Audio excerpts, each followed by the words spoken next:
America के पास secret missile तैयार, Iran के एटमी ठिकाने नाकाम हो सकते हैं। इसको लेकर भी अब जानकारी आ रही है। अमेरिकी मिसाइल पर यह बड़ा खुलासा, जहां अमेरिका के पास सीक्रेट मिसाइल तैयार है, ईरान के एटमी ठिकाने नाकाम हो सकते हैं।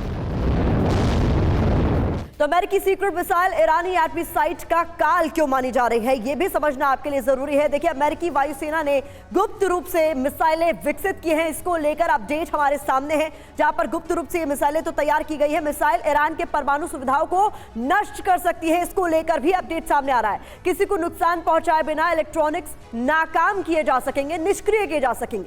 B-52 बम वर्षकों से मिसाइल का इस्तेमाल हो सकता है, यह भी जानकारी सामने आ रही है। मिसाइल कम ऊंचाई पर दुश्मन के हवाई क्षेत्र में उड़ भी सकती है। तो ये सीक्रेट मिसाइल अमेरिका की अब तैयार बताई जा रही है। और अरब में बड़ी जंग भड़कने की आशंका तेज हो चुकी है। इस वक्त एक बड़ी खबर आपको बता दें, और जो इस वक्त खबर आ रही है, एयर इंडिया की तेल अवीव की उड़ानें रद्द। एक बार फिर से बता दें, ये बड़ी खबर है। 30 अप्रैल तक एयर इंडिया की उड़ान रद्द। इस हालात में जो बड़े फैसले लिए जा रहे हैं, क्यों ये फैसले लिए जा रहे हैं, इस पर लगातार हम चर्चा कर रहे हैं। लेकिन अरब में बड़ी जंग भड़कने की आशंका जिस तरीके से तेज हो गई है, इस वक्त की एक खबर आपको बता दें, जहां एयर इंडिया की तेल अवीव की उड़ान को रद्द कर दिया गया है। 30 अप्रैल तक एयर इंडिया की ये उड़ानें रद्द करने का फैसला हुआ है।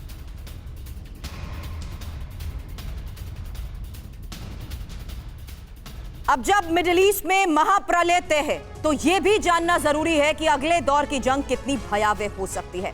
इंफॉर्मेशन आपके सामने। ईरान क्या कर सकता है, इजराइल का प्लान क्या है, डर्टी बॉम्ब का इस्तेमाल क्या ईरान की तरफ से होगा इस हालात में। वहीं 340 लड़ाकू विमान युद्ध के लिए तैयार इजराइल की तरफ से बताए जा रहे हैं। हाई एनर्जी इलेक्ट्रोमैग्नेटिक हथियारों की तैयारी को लेकर भी बड़ा इनपुट है। वहीं ईरान की कई शहरों पर हमले की इजराइल की तरफ से तैयारी को लेकर भी बड़े दावे किए जा रहे हैं। हालांकि इजराइल के न्यूक्लियर ठिकानों पर हमले को लेकर लगातार हम चर्चा कर रहे हैं, लेकिन इस बीच ईरान के कई शहरों पर हमले की तैयारी को लेकर इजराइल की तरफ से किए जा रहे दावे के तहत अस्थाना सर इग्नाइट होती सिचुएशन में मिडिल ईस्ट के इस हालात में what is the need of the hour, इस वक्त के हालात को कैसे मॉनिटर करते हुए फैसले हों?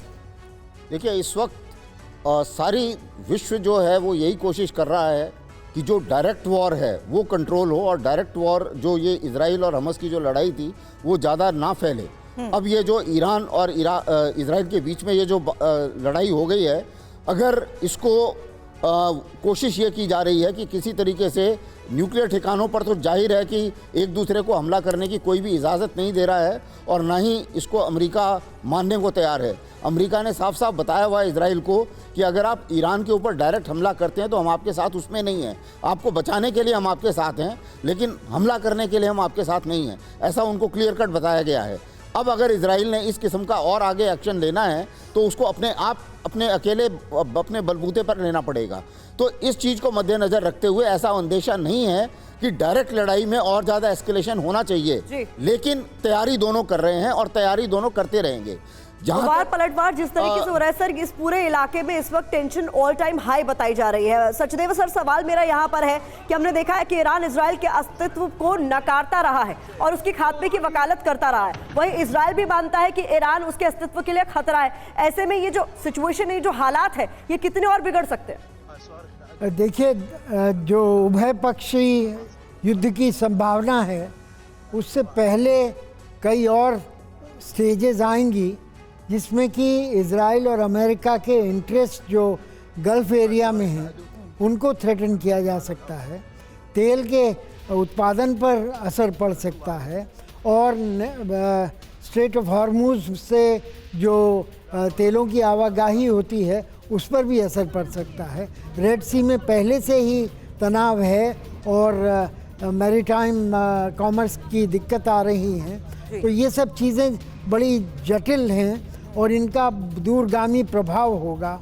जो अगर जीसीसी कंट्रीज जो गल्फ़ में हैं वो माने जा रहे हैं कि वो इजराइल के समर्थक बन गए हैं, तो ईरान उनसे बदला ले सकता है।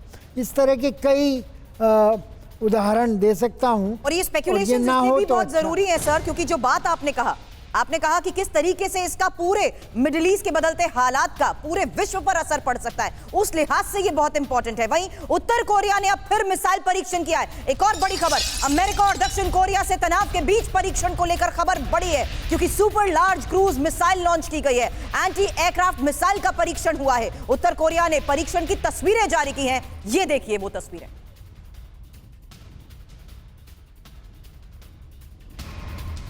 तो किम जोंग उन की न्यूक्लियर तैयारी को लेकर क्या लेटेस्ट खबर सामने आई है, आपके सामने रख देते हैं। बता दें आपको, सुपर लार्ज वॉरहेड से लैस थी ये क्रूज मिसाइल, जिसका परीक्षण किया गया है। 2000 किलोमीटर तक मार करने में ये सक्षम बताई जा रही है। 2 फरवरी को इसी तरीके का परीक्षण किया गया। हालांकि ताबड़तोड़, आपको बता दें, ताबड़तोड़ मिसाइल टेस्ट से दक्षिण कोरिया टेंशन में है और बड़े पैमाने पर जंगी तैयारी जिस तरीके से उत्तर कोरिया कर रहा है, हमेशा इस पर पूरी दुनिया की नजर बनी रहती है।